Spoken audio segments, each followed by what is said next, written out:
ba? How do you prepare for that? And how was the experience so far doing it? Yung mga nauna po namin, tanong niyo po si Jerome. Nanginginig po siya. Kasi ako po, honestly, mas matagal ko na pong na-prepare yung sarili ko na magkakaganitong mga scenes. Pero si Jerome, hindi pa niya masyadong alam. So parang siya yung medyo... So parang ikaw nagturo? Hindi naman. Wala nang nagturo. Wala akong ganun. Kasi, ano ba? Nangyari kasi dun, parang kaming bata, iniwan ko gawin. O, ito lang gagawin nyo, ganyan. Sabi lang, basta feel it, sasayaw kayo. Okay, 3, 2, 1, action. Parang ako, wait lang, ano gagawin? Nagpapanik siya. Kasi wala akong idea, hindi ko alam. So, doon, parang hindi ako, honestly, hindi ako confident enough.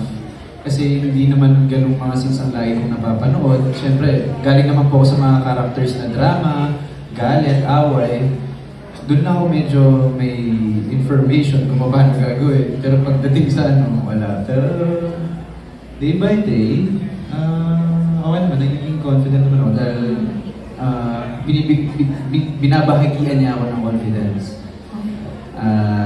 Nagpapatulong din ako siyempre kay Direk. Sabi ko, alin yung kasi katulad nga yung Pahiro, sabi ko, kailangan pure of confidence and all, be awkward and everything. Yun yung hiningi ko na tulong.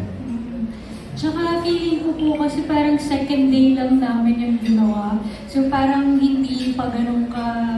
Siyempre nahihiya pa sa akin ni Jerome na hawakan ako, ganun. So parang, what? Wala namang hawak, o naman? Hindi. Parang, sige nga, para tayo magsisin na kaya na. Wait, siyempre nahihiya siya, hawakan ka na ako nung time. Pero nanginginig ka daw. Explain, bakit may ganun, ang galing nga po niya, ang galing po niya. Kasi before the action, di ba parang nagbibigay si Direk ng mga instructions, maglalabas siya ng speaker, ito yung gusto kong, yung kanta, itong beat, ganyan, tapos sabayan niyo lang, whatsoever.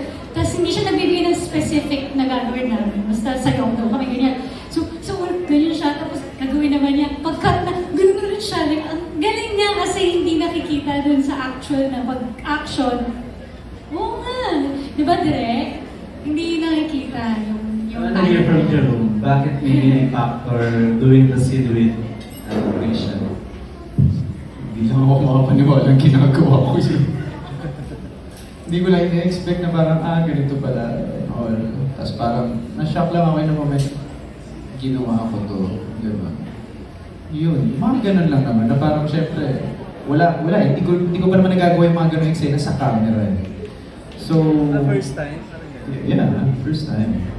Usually naman, mga kinuha ko pagkatapos ng tinginan. Mas bigla may lalabas dahil sa amin dati ni J. Inesa. Pero, wala, kailangan ko labanan yung ganun eh. Kailangan ko matuto. Reason din yun kaya na itong role na to, may mga ituturo sa akin na hindi ko pa na-experience sa camera. Yung kung paano gawin at paano itrabaho at ipakita, ipafix sa mga tao na it's real. Okay.